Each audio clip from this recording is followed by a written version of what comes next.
I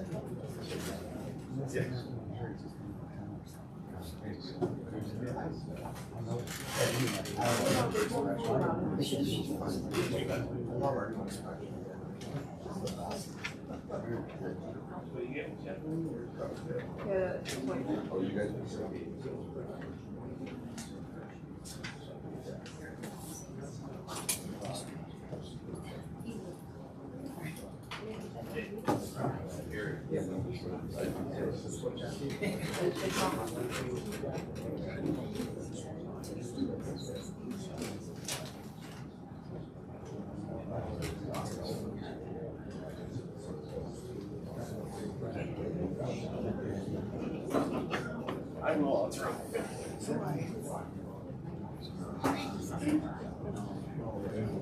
You're welcome.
First I got a 5. I thought I went my phone, so I took the ring. Oh, yeah, thank you.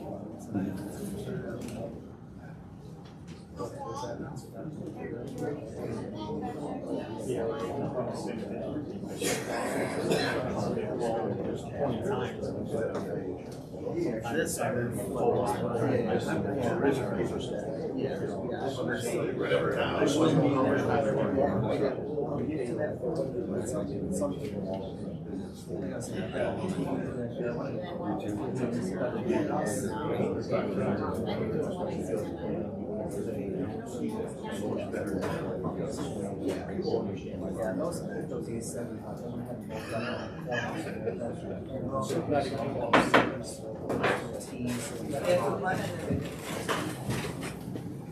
Pledge allegiance to the flag of the United States of America, and to the republic for which it stands, one nation, under God, indivisible, with liberty and justice for all.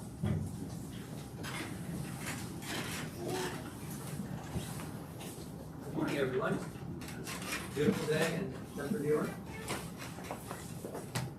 First thing I'd like to do is get a motion to approve the minutes of the November 5th, 2025 meeting. So moved. Dan?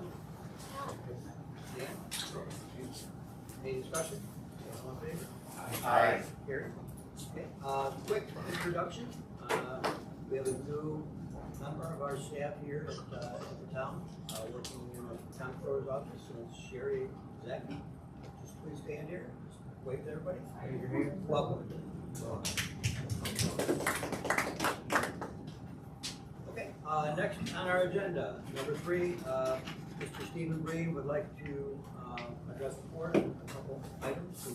Mr. Green's appealing a determination by the code officer regarding the pipe grass properties owned by Mr. Green associated. Okay. So Mr. Green has followed the procedure to take a formal appeal of Larry's determination. Okay. Those type of appeals go to the town board in this instance. Okay. So this is appeal. I've also been invited here this morning by Mr. Davion in regards to the packet that I had submitted to this town board in September regarding the construction project on Mr. Ball's property. And so I will be addressing that first since that comes first in the timeline, and I was invited by Mr. Davion to help clarify some of that. He brought a concern to me that there may be some lack of understanding on exactly what is taking place on Mr. Ball's property currently. I'm going to start with notifying the room. Up on the screen, everything that I've submitted to the town is going to be displayed here. And I just want to bring everybody's attention, penal law 195.00, official misconduct. So everybody can keep that in mind as we go through this process and the information that I present. Tom, are we doing a hearing on this? The hearing on the grass is what we have on. If we can get through that, then you guys can decide about balance of it. There's a hearing scheduled for right now. It should be heard, and then you don't have to make a decision on that. But I just want to, I don't want this to spin into something Okay. that This isn't up to you, Mr. Lange. I Well, appreciate that. This isn't up to you. You're a town contractor, not a town official. Thank you. Mr. Davion invited me here. and I'm Well, going to go through well, this let's information. get it straight, Steve. I didn't call you and invite you to the meeting. You asked me to come in and explain this, and then I made the packet, and I made arrangements with Eric. The whole town knew I was coming in to present this today. Yes. You and I had talked about time and presentation. I originally asked for 30 minutes. I told you I'd whittle it down to 10 to 15. And again, I handed in this packet first. Mr. Ball's citation to me was in retaliation to uncovering his illegal building activities. Now, we can spend 15 minutes and I can rifle through this, and I'll spend as much time as Mr. Lange wants disputing the grass citation. Okay. I'm prepared to do both this morning, but again, in the timeline, this happened in September, and Mr. Ball's citation happened in October in retaliation of turning this information in. Tom, just quickly procedurally. Okay. The town board controls the town board's agenda. That's the answer to that. So you decide how you want this meeting to flow. Nobody else does. You have to decide, town board, how are we gonna do this? Are you gonna hear this appeal, which he's properly filed, and that's fine. I wasn't aware of any of the second piece of it, so I walked through it. So you can do that now, or you can do that later, but the town board controls the agenda, not Mr. Green. Okay. So if the town board can do it now, why are you objecting, Mr. Lange? I'm not objecting, I'm giving legal advice. So then let's do it now. Okay, I'm ready, I'm prepared. Eric has the documents up. Let me go through this and then we'll address both. I'll do the grass after. What we have on the agenda, let's do the hearing first. Let's take care of that, and then we'll go. Tom, it's not what you agreed to. I didn't agree. I told you before, I said, let's do the hearing first. No, you did You not. objected. At no point did When you were sitting right there, I said. Tom, let's this do it morning you asked me if we could do the grass first. You asked me, okay? And I responded to you, no, because it's a retaliatory complaint. All right, we're gonna get through both. But again, it's up to the town board. We're gonna hear all the information anyways. Why not hear it in a chronological order? Because the grass citation will have more context when you hear what I've heard Mr. Ball and what he's been doing. And it'll illustrate the complaint is retaliatory. If the board needs legal advice, I'm happy to share it with you separately to discuss this. I was unaware of all of this, other than the hearing that was scheduled for. I think motion to seek advice at council. Sure. Any second? I'll second it. Okay. I just want to understand, this is like, Sure. Absolutely. Be a vote. Okay. All those in favor? Aye. These are your. Yep.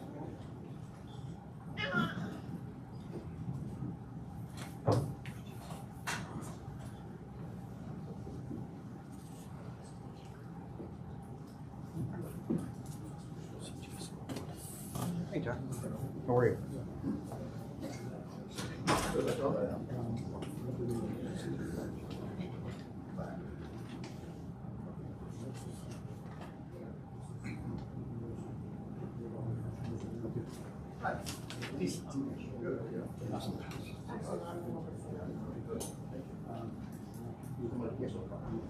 good, good.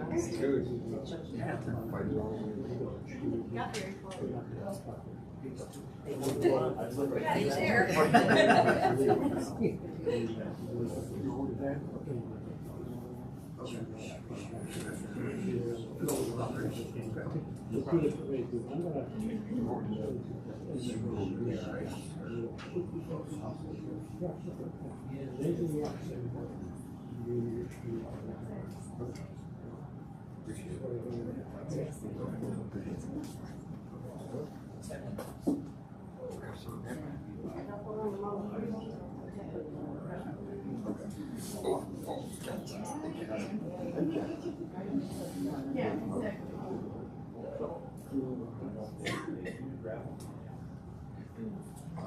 all boxed up, so they're last one. Guessing today.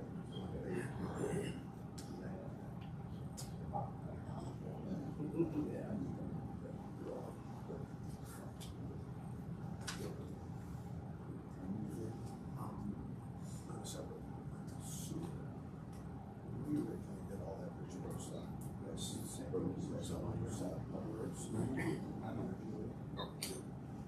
You gotta read the same, your head point.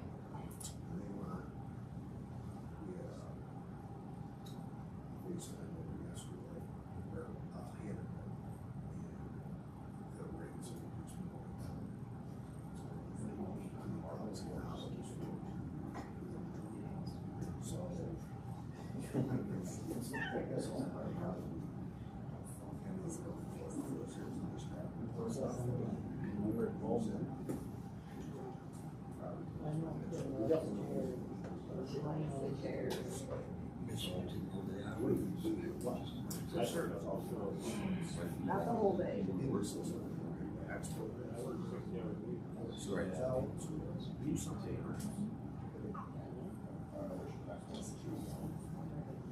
I don't know, I'm just concerned that,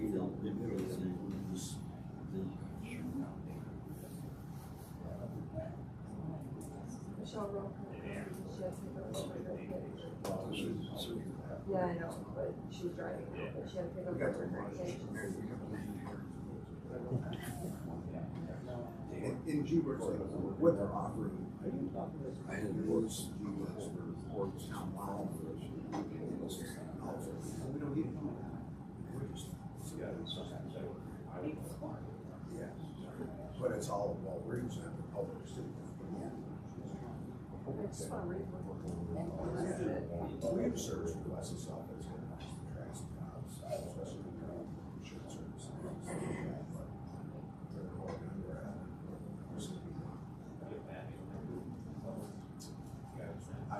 I have, I guess they are GIS too, so.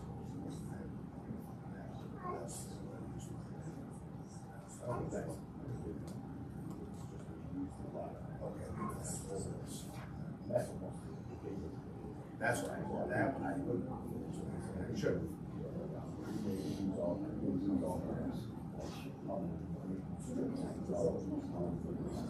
Well, we don't, well, we're trying to buy that public works, but not through our, right?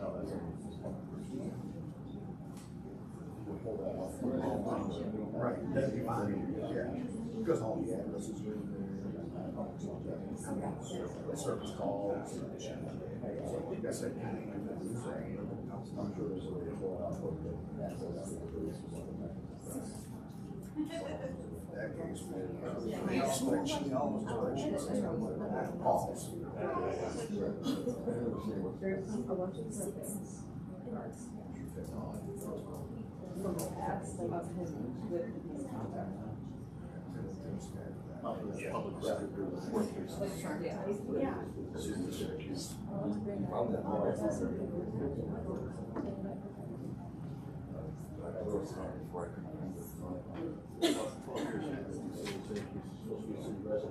Yeah. Oh, no, 2019 Sullivan. Oh, there's more.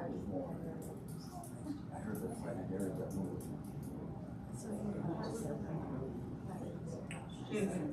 Uncle Bill. I think it's disgusting how it is. Yeah. Yeah, yes, essentially. It's fine, so disgusting, and it's not supposed to make a complaint, and it's Larry. Yeah, I didn't think on that, we talked about it. No, like a complaint against him taking pictures of windows on resume, and Well, we got the phone. that's when you should just.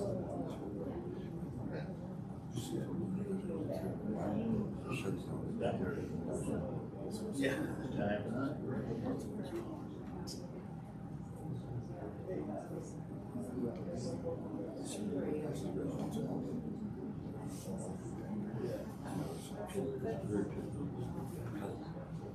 Small thing. Big part.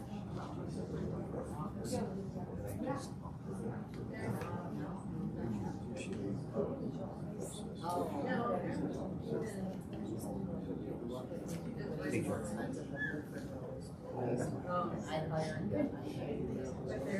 He's been there before, he's got issues. Yeah. The one who flashed the employee. Yes.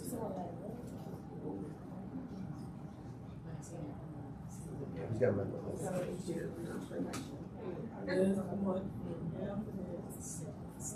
Who's gonna go, you're gonna go SPU's or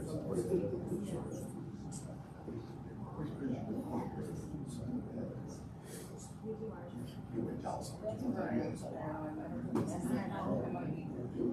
whose ID? What's ID? Hey, are you in service today? Ted called me today, man. He was kind of pissed off. Ted, he's the manager up there. I don't know if you guys can see him. Really can't stand him.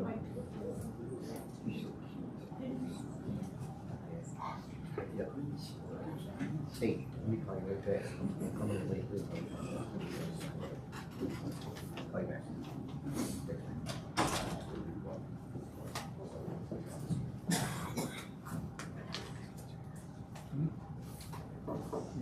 Figured that out.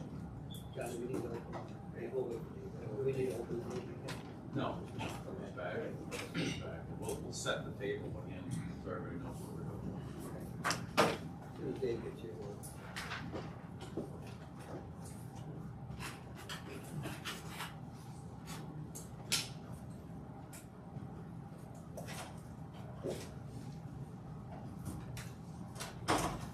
Okay, obviously, we just got together and we've kind of addressed this issue before, but Steve, we're gonna give you 15 minutes to present your case.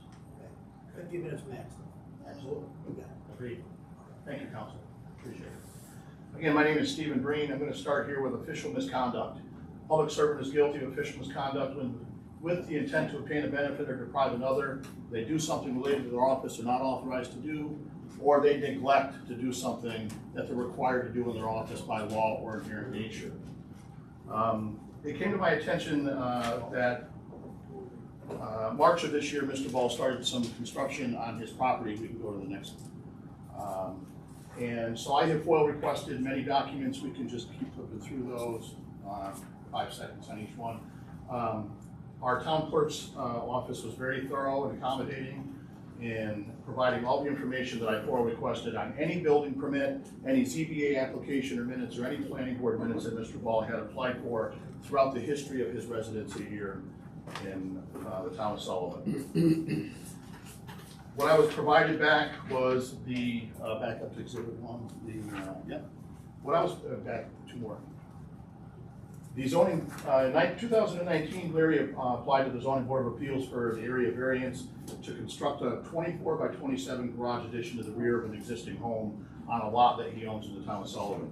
This is a non-conforming situation, and I'll present that here in the future, but the key point to all these documents is Larry's applying to build a garage addition to an existing home on a non-conforming lot and needed an area variance for lot coverage. We can go through here. Everything that's highlighted, again, Larry's illustrating in his own handwriting that he's going to build a garage addition, garage addition. There's the highlight of the plans that were submitted, garage addition. He had plans drawn up, doesn't look anything like a garage addition in the plans, but I'm not going to go after that, keep going. And this is a picture Mr. Ball submitted of the house that was there at the time. The next picture is a much better picture, and that is on the next frame is on the county tax website. That is the existing home Mr. Ball wanted to build a garage on the back of. All right, and we can keep flipping. The whole process was followed. Every single paper in this paper chain is from the Zoning Board of Appeals, the public meeting announcements. Everything in here states it's a garage addition all the way through to the end. Mr. Ball has followed the process correctly up until the point that he gets his decision from the ZBA, and we can go a few more, Eric. Public notice. He's granted his variance. Keep going. Everything's to build a garage addition. I want to stop right here. Drainage issues are to be addressed by Mr. Ball. according to this, to the area variance. That was a condition that was granted the variance was granted by the ZBA with the condition that Mr. Ball mitigate any drainage issues. Let me keep going. And there's a decision, drainage issues resulting from the addition must be properly mitigated, and he was allowed to build a 24 by 27 garage addition to the existing home. Next page here. This is the building permit application Mr. Ball submitted. Phil Costanzo, I believe, was our previous code officer, and he was still here at the time. The highlighted portions down towards the bottom of the paper, Mr. Ball did not check new building. He did not check demolition. He did not check addition. He did not check occupancy change. Two more I can't, I'm sorry, my eyes are failing me. I have it in front of me here. Two more things. What he did check was electrical roofing and alteration and repair. And again, he wants to, he had written on the application exactly what he was trying to accomplish here, but it wasn't building a garage addition. He didn't check grading site work, he didn't check foundation, he didn't check pole barn garage. Again, he checked electrical roofing and alteration and repair. He was granted, Mr. Ball was granted a permit, next slide, in 8/22 of 2019. This building permit was extended 3 times in the top right-hand corner because it had expired. Mr. Ball never commenced or completed any construction activity since 2019. In March of this year, 2025, per witness accounts from the neighbors, Mr. Ball demolished that house with no building permit, with no permit, no permission, no nothing. It was reported by the neighbors. Mr. Ball did not call 811 and locate underground utilities, and during this demolition, a gas line was ruptured. The neighbor's house, the neighbors complaining that his house was filled with natural gas, and National Grid had to respond in an emergency response and cap the gas line. It was stated Mr. Ball was fined by National Grid for this action. I have no information on that. This is just complaints from the neighbors. This pole barn that you see in the picture is what Mr. Ball built in place of that single family residence. This is a steel pole barn. There's multiple pictures of this as we go through. Next slide. One more. This structure is much, much larger than the house and garage addition combined. This is a 30 by 60 pole barn, which has a much bigger footprint, and as you can see, a much higher roof. The significance of this is Mr. Ball built this pole barn closer to the property line of his neighbor, therefore inundating the neighbor with extra storm and runoff. This building also doesn't have any gutters. You'll notice that little shed in the back left-hand corner of that picture, and in the next frame you can see the next picture, we can see the sheds a little more clearly. Those sheds Mr. Ball said he was going to tear down because they were part of the lot coverage area, and to this date Mr. Ball still hasn't torn those down. So instead of having 30% lot coverage, now Mr. Ball is upwards of 40% at this time. And again, none of this work was done with any permit. There was no building permit, there was no inspections on his property as far as anybody knows, and the construction is still going to this date. Next frame. Next frame. Non-conforming situation is a lot used for structure which doesn't conform to requirements and dimensions of the current zoning. Zoning law was put in place in this town in 1978, and that's when the MR12 was created, 12,000 square feet minimum lot. Mr. Ball's lot is 5,200 square feet, so the lot and the building that was there is a non-conforming situation. Next frame. Non-conforming situations per our town code. This comes right out of our town code book. You can extend a non-conforming use of a building, but you cannot of the land. Alterations to any building require a special permit issued by the Board of Appeals, subject to the conditions of 275-9. I'm not going to go into a lot of this code. I want it on the screen. If somebody needs to circle back, they know what code to read, 275-10. And again, Mr. Hall never had a permission to demolish or alter that building. Next slide. Special use permits, okay? This is the application process. Our code 275-9 for applying for a special use permit. Why is it significant? In the next page, it talks about accessory buildings. No accessory building, and that's what Mr. Ball has. It's not a family residence. It's not a barn dominium. The building he built is not intended for any occupancy. It's an accessory building. No accessory building may be erected on a vacant lot. However, accessory buildings may be permitted on special use permit from the planning board. And there's exceptions. The lot has to be over 5 acres and it cannot be north of Route 31. Neither one of those requirements Mr. Ball meets. Next frame. Building permit. We all know what the definition of a building permit is. We can go on to the next frame. Code enforcement officer. 123-3, this outlines Larry's duties as a code enforcement officer. Next page. Top of the page. He's to review applications, construction inspections, stop work orders, all the things. What do you think Mr. Ball would do to me if I was building a pole barn on my lot right now? Or what do you think Mr. Ball would do to you if you were building a pole barn on your lot right now with no building permit? You bet he would be there with a stop work order and you'd be in court to tear it down. And I feel that's what should happen to Mr. Ball. Mr. Ball is a public official and he should know better. Mr. Ball did this activity as he's simultaneously citing his neighbor. I didn't look into the merits of the neighbor's case. It's irrelevant. You have a code officer who's citing a neighbor while he's engaged in illegal activity on his own property next door, ruining this guy's property and inundating him with flood water now. The pole barn is twice as high as the house and blocked this gentleman's lake view. Now, lake views aren't entitled by right, but that whole development was developed. He should have had the lake view that he had, but Mr. Ball doubled the height of the building as well. Next frame. Talks about equipment, and again, I'm going to keep going. Next frame. Building permits. Every single item of construction, whether it be demolition, building, anything, needs a building permit. There's very few exceptions of work that gets done in the town that doesn't need a building permit. Demolition, new construction needs a building permit. It needs inspections. This building hasn't been inspected for fire safety, for electrical, for framing, for foundation, for plumbing. There are no inspections on record for this building. Enforcement.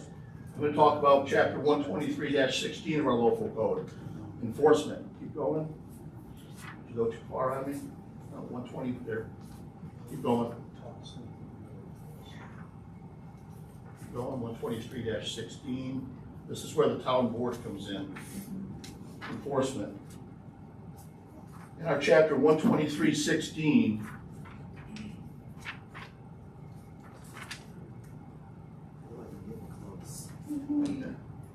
perfect. This outlines the process this town board must take now. I'm requesting the town board appoint a temporary code officer to issue Mr. Ball an immediate stop work order. I'm asking this town board to drive down and review this property with your own eyes. I'm asking this board to start a legal proceeding against Mr. Ball to stop the work and to remove the building at his own cost. This accessory building cannot be allowed to stand. It's illegal. And it was built with no permit by somebody who you all laid your trust into. He violated that trust of everybody in this room. We all laid our trust in Larry to follow the code and advise us of the code. And this is what he's doing while he's simultaneously finding and citing his neighbor. This is disgusting. This is disgusting. I demand the town board follow this procedure in remedying this and start the legal proceeding against Mr. Ball to remove this building, as Mr. Ball has done to numerous residents in this town himself. Next. This page is zoning. This talks about all the procedures right there that the board, I feel this town board must follow in remedying this. Next frame. Next frame. Next frame.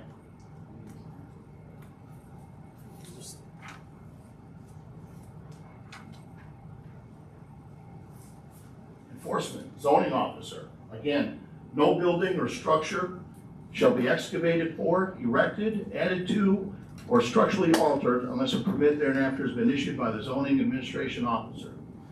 Now, if I were Mr. Ball, I would have went to the town board and said, listen, I want to do something on my property. I don't want an image of impropriety Could you appoint a temporary code officer to review my application and issue me a building permit and do the inspections?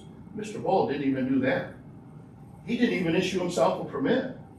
He just did this work, hoping nobody would ever find out. And you know what? He almost got away with it. He almost got away with it. Next frame. Next frame. You Steve, you have 1 minute? Okay. Okay. Last page. Official misconduct.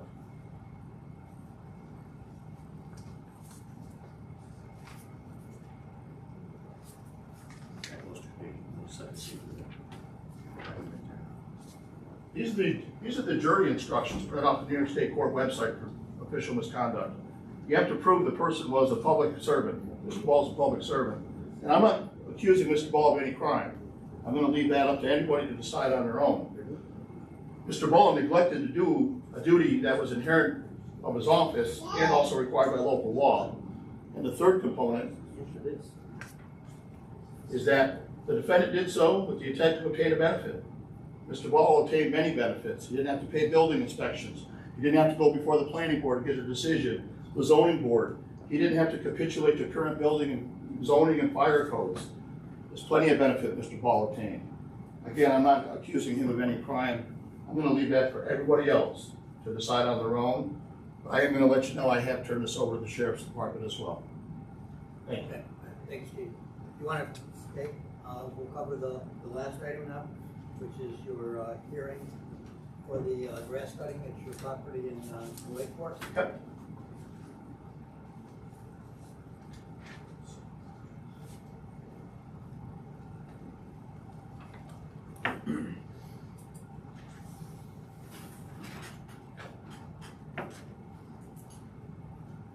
Okay, Steve. I'm the one being charged. I mean, tell me what the town's demanding of me and I'll respond. So, Mr. Green, you filed an appeal, so I think the board's allowing you a moment to address the specific appeal of that violation of the grass itself. You may elect to do that, or you don't have to. Is that what the board's asking? Yep. Okay. So after I submitted that previous packet that I just walked through to the town board on September 3rd, Mr. Ball came down to my property and tried to cite me under Chapter 192 property maintenance in October of this year, long after the weather had changed and grass had stopped growing.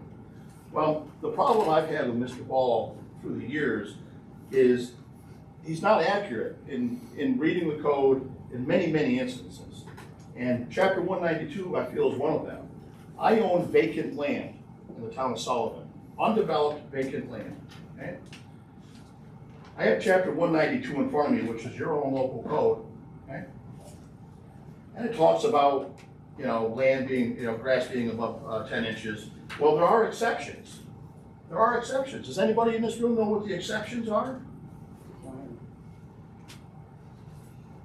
There's exceptions. Nobody knows? Mr. Ball? Farmland. I've seen you do sometimes. I have it right, it's the town code. Exceptions. Natural open space. Preserved areas. I have natural open space. I haven't done anything with it yet.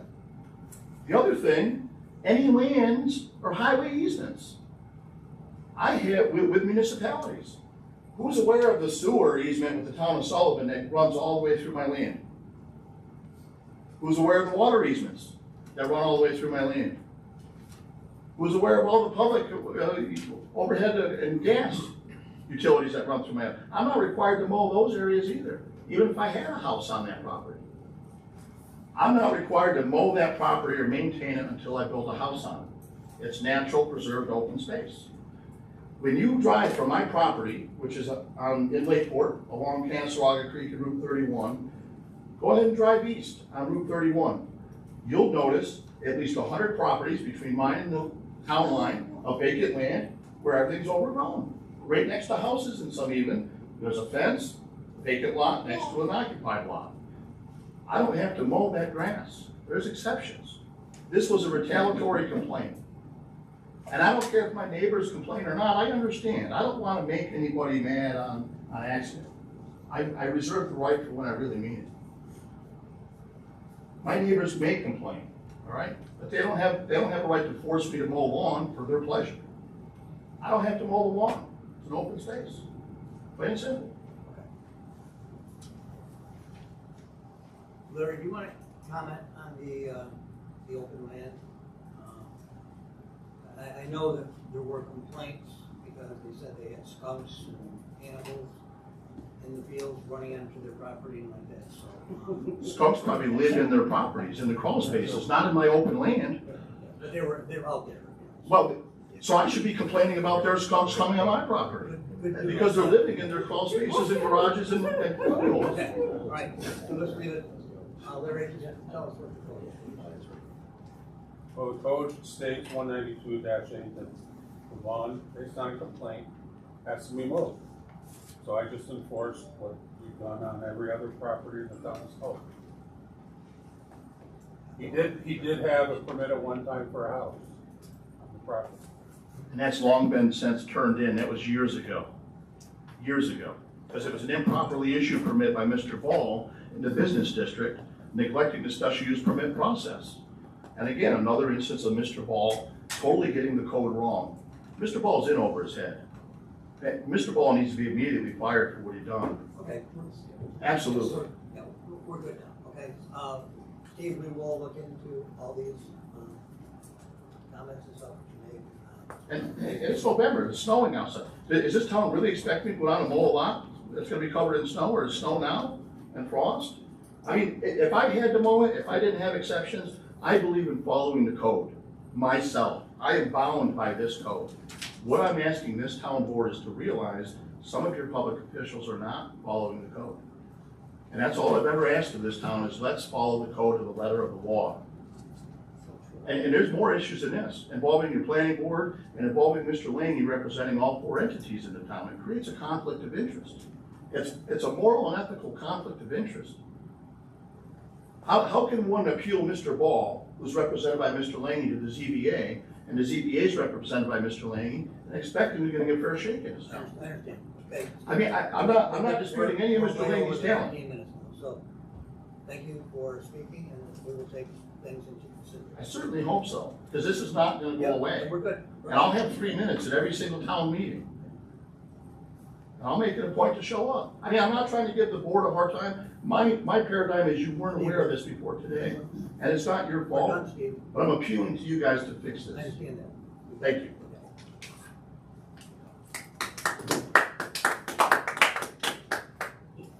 Okay, next on the agenda. We're going to open the bids on the EMS Trooper Building project, and right now we have one bid on that I will open right now.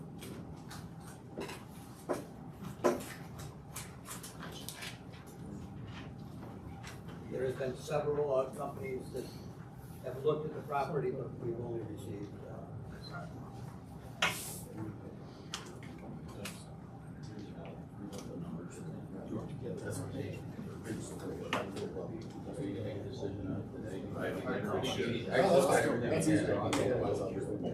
Read the numbers and I think we need to review it.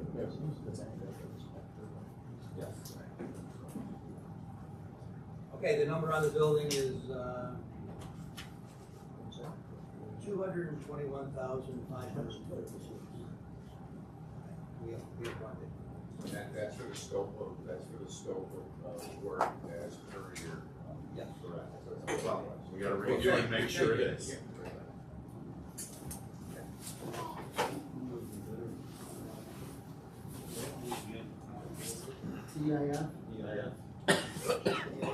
EIF construction.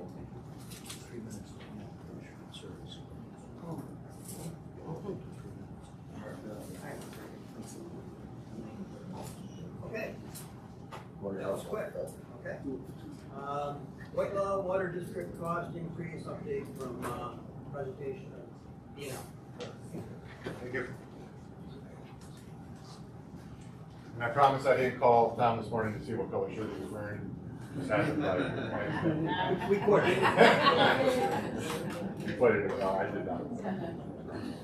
All right, so I'm here to talk about the Whitelaw Water District. This Art? Art's not here. I don't think so. It's maybe the first meeting that he's ever been to. Better check and see, okay. He's the only one that's gonna yell at me, so I don't think it's, but.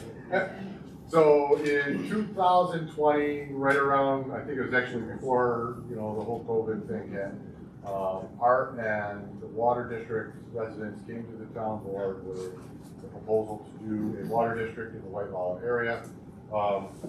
Flash forward to 2022, during that COVID time, we actually finalized the report, the engineering report, and submitted it to the funding agencies, the Department of Health.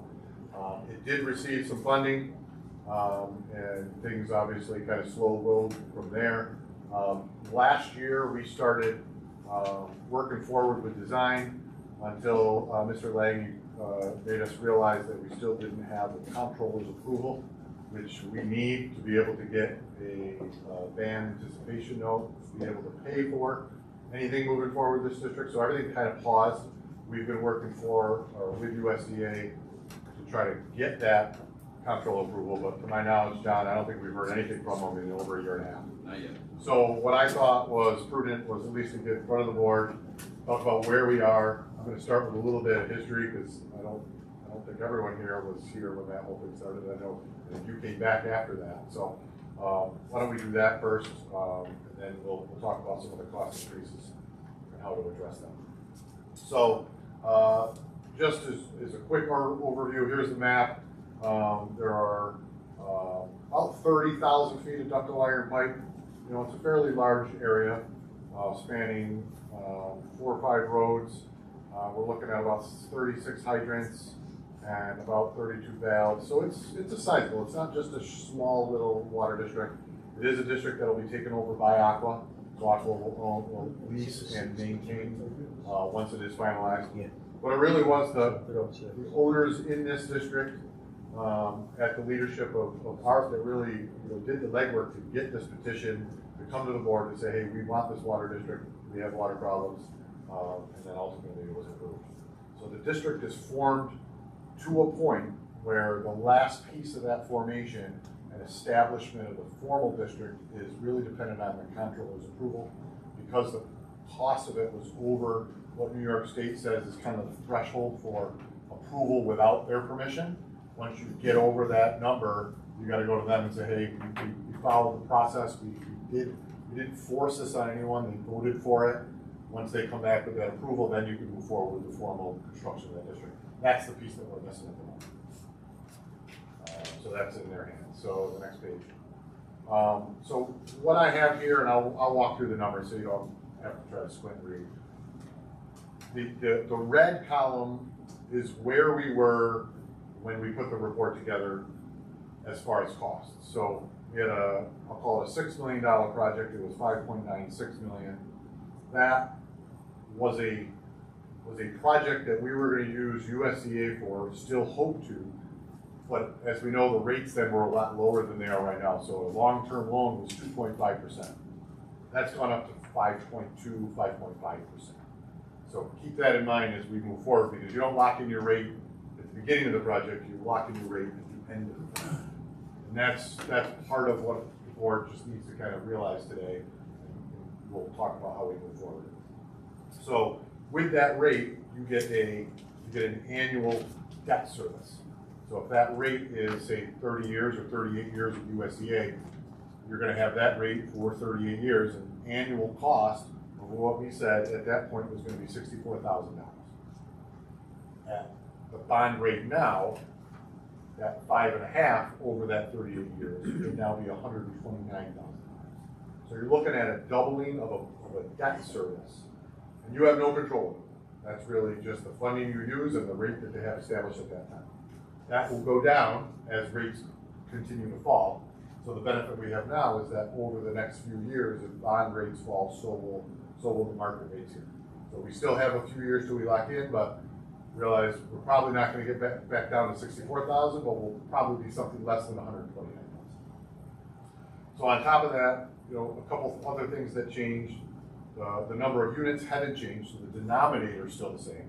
So you take that rate, that annual cost, and you divide it by how many families you're going to pay for it. That denominator still stays the same, but the top number is the one that's increasing. So your overall cost is going up because you still have the same number of people. And that threshold ultimately brought it from $1,131, that was the proposed rate for debt service, to now almost $2,000. So that's just the rate. That has nothing to do with the cost of the project yet.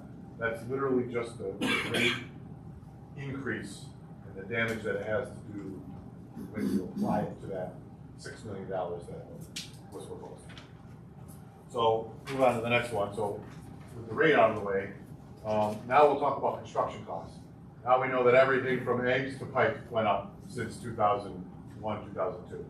So what we tried to do is apply, and what you'll see the arrows is to what those cost implications are.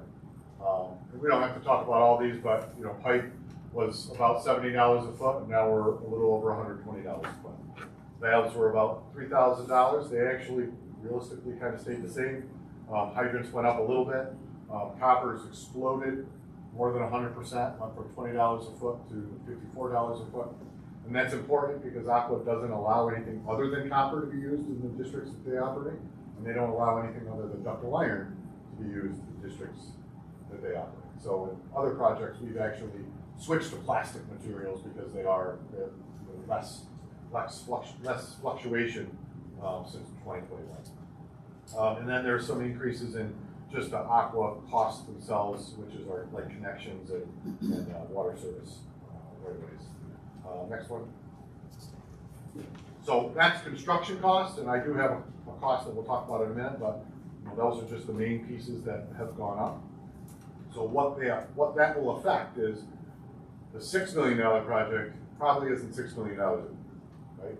So at $6 million, you would have an increase already from the debt service, but now you have an increase even more so because that cost is higher on your debt service, right? That make sense?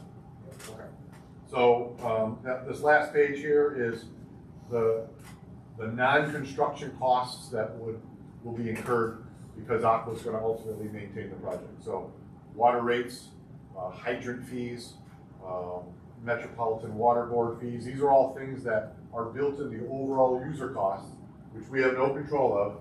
It's all just Aqua established rates, and these have gone up because their costs have gone up. So the base meter fee, which is something that everyone that has municipal water pays on your Aqua bill, that base meter fee has gone from $155 in 2022 to $188 in 2025. The hydrant maintenance fee, which is something that's also on everyone's bill, has gone from $51 to over $63. And the Metropolitan Water Board fee, which is another little adder they put on your bill, which helps them expand in the area, has gone from $10 to $25. So overall, that cost right there, the cost of water, just to get water from Aqua before you even take any water, has gone from $210 to $330. So it doesn't seem like a lot, it's $100 a year, less than $10 a month, but in the end, you couple that on top of some of these other increases, that's where we start to say, okay, we gotta make sure that everyone is aware. So I'm gonna go back to that first page with all the rates on it, if you don't mind. It's called jump. So now I'll draw your attention to that, to the bottom blue arrow, and not the top one. Actually, that's fine. So what you'll see is that our $6 million project went up to just over $7 million. Not all. That's actually not bad. It's just shy of 20%. That's actually probably better than most things that increased since 2022. I'm not too concerned with the cost increase as much because I think by the time we do design and bid it, I think we're going to even find some savings from today. So I think that's going to go down a bit. And then ultimately we'll bid it, and then we'll find out what the real numbers are then. What I want to draw your attention to is at the bottom. So we have the cost of that debt going from $5 million to $6 million. You have the cost of the debt going from $700 to $1,400. So that's the big one. That's just the debt. That's the cost of that debt from 2.5% to 5.5%. And then on top of that, what I circled there is the cost of the Aqua bill. So you have $700 increase just because of the debt. But then on top of that, you'll have what was $428 goes to about $680. So you have another $140 that has been added on to that because of it. So that's where we get the $1,131 to over $2,000.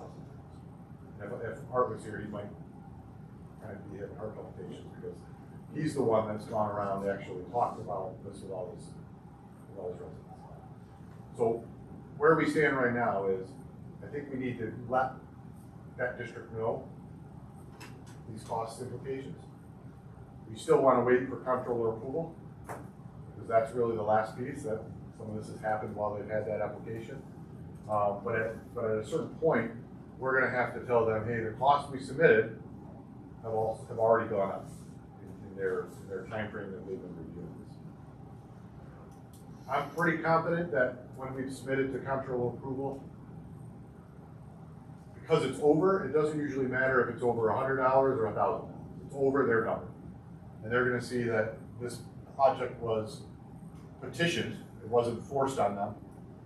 But we don't want the people to come back and say, hey, well, we petitioned for a $1,000 project, not for a $2,000. So that's where I think that conversation with the district needs to happen. Or are you okay with the project, realizing that the costs have gone up?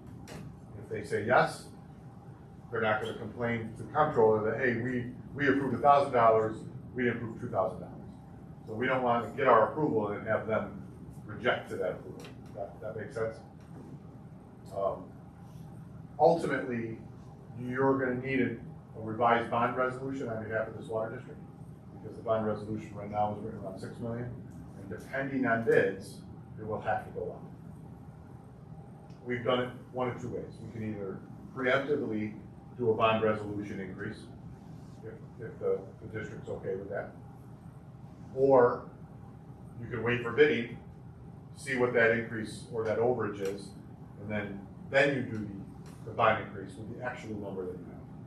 Either way, I don't know if one's better than the other, to be honest. At this point, I may recommend just waiting, bidding it. We gotta do an updated order. And you gotta do that. So I don't think anything is needed today. I don't think there are any decisions at this point. I think we just wanted to make sure that the board was aware of that. Gotta get Art on board and see what the public consensus is gonna be. But at some point, we're gonna get approval from the comptroller, and that's what we can start to move forward. What's the current I believe when we submitted this, it was in the $900 range, I believe. Yeah, it's gone up over that, so it's still well below where we think we're gonna be. Are you proposing a public information meeting to release this, or a letter to residents? I would probably want to talk through that with Art. Honestly, just because he was the leader on this. If he thinks that he'd want to go around and distribute a letter to everyone and try to explain it, that may be the better bet. I'm all for having a meeting. I don't think people usually show up to the meetings that we have. And we're not getting the full. We're not getting the full picture. Yeah, if you think they will, then let's do a meeting. Yeah. Okay.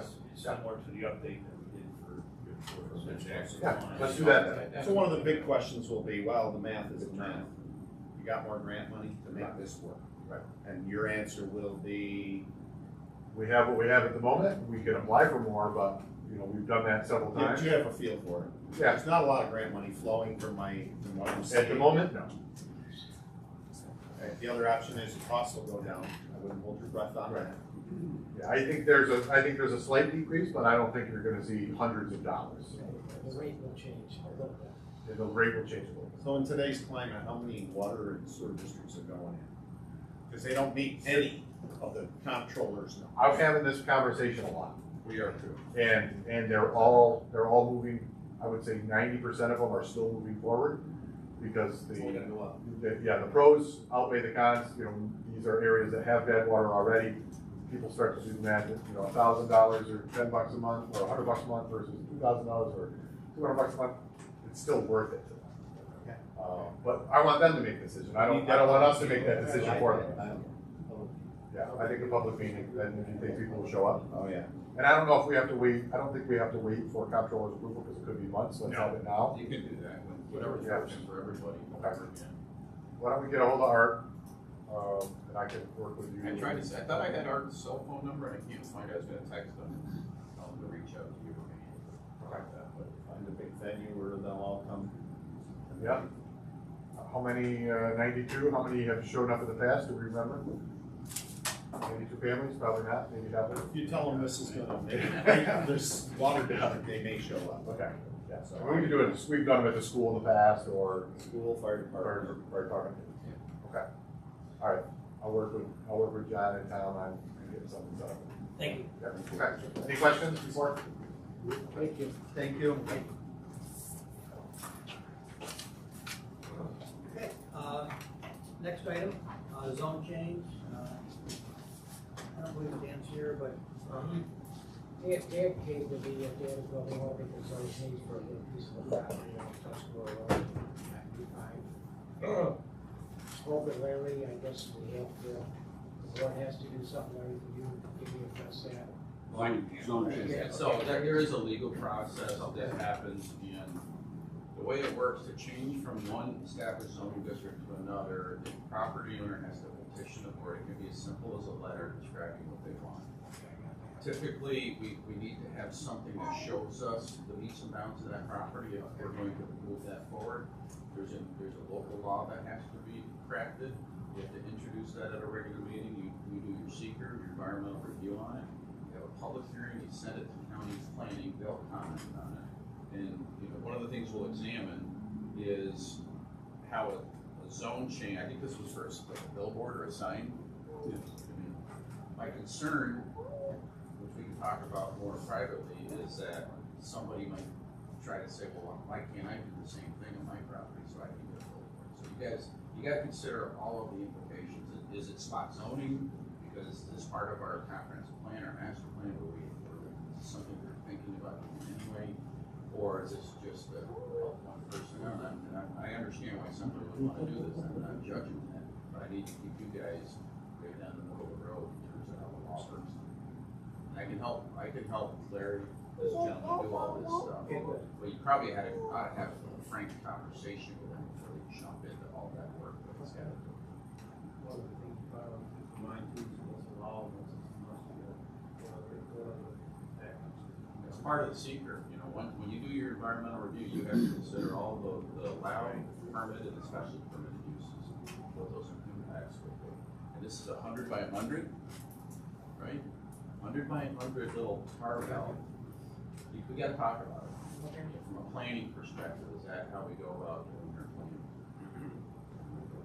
We've done plenty of zone changes, typically much larger, and it was something that the town's advanced that neighborhood or that area, so you gotta talk about it. The starting point is for an official, formal, request. I know, I see that he's got here, I hereby ask for a zone change. And he's got some stuff that, it's something the board should talk about, whether he should proceed with it or if you're not gonna entertain it at all. It's gotta be a frank and honest conversation. You don't wanna spin his wheels out of it. I'm just having a hard time seeing how you grant this zone change for a hundred that's surrounded by everything that's not a business. It's strict.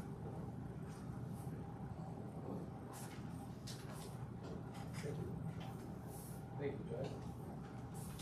all right, next, Legion rental changes. Lori, step up to the left.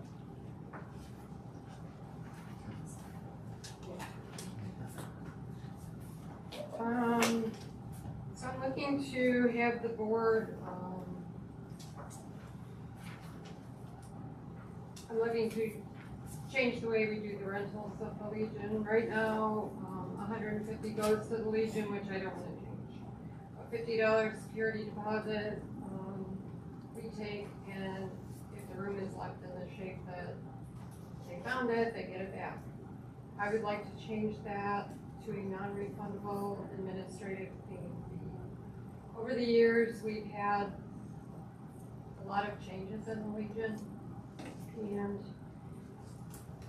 it didn't get used as much as it's getting used now. And I brought the contract with the Legion that the town originally did in 2008. And there's a lot of gray areas of who takes care of what. So I think we need to make some changes. Lori, did you get that original lease to the rest of us? Yeah, got it right here. I was gonna say, please stand at the board. Just a little history, the Legion wanted to, the veterans wanted to turn the building over to the town. It was agreed upon by this lease. It is a fairly loose contract. And as we go forward, you run into a few maintenance and management issues. And especially as we transition from different generations and management, Lori and I have been working closely to try to get this more streamlined and consistent so that we can make sure that the building gets cleaned properly each time. And that it's managed the same each And time. a couple years ago, I asked Dana to clean for our events. Joe normally cleans for the Legion events.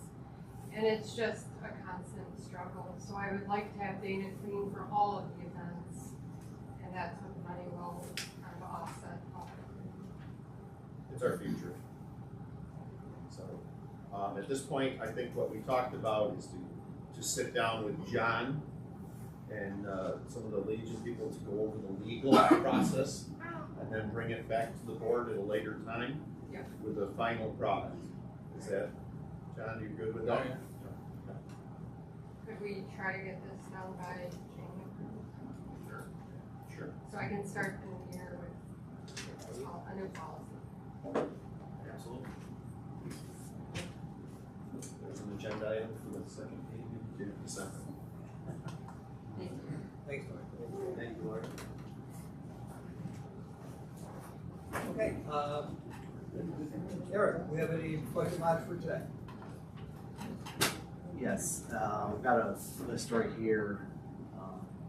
I'm asking towards the end of the year, just rebalancing everything, and I just want to get board approval so I can put these budget amendments, transfers in the system.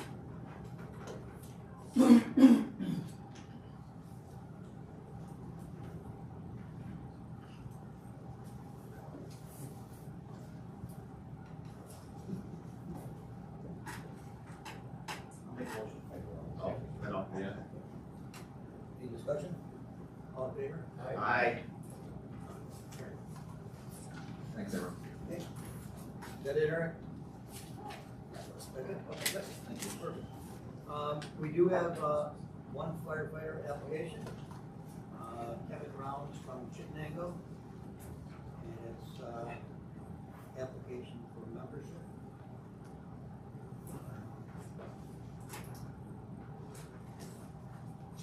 Must be the Chittenango one, it doesn't really say.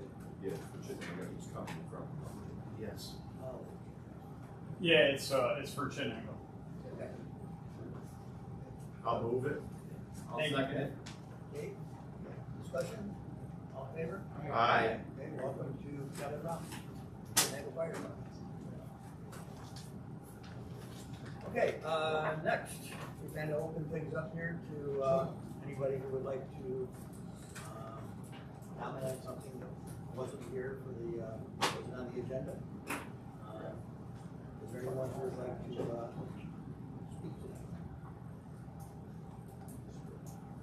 Okay. Okay, the second one. Do we have anything for executive? I have something for it. Oh, okay. Yeah. Yep. Come on. Okay. So we need a motion to move into. I'll move into executive session, I'll second advice of council. Hold on, so that was second, was who? Dave. Dave, now, and then are we anticipating or taking any action as you come out of executive session? Okay, so no action taken, I will be in there as well to dispense. Hello. You can come back in, you guys can all come back in once. We're back in the board. We just have to clear it up. Yeah. He was trying to.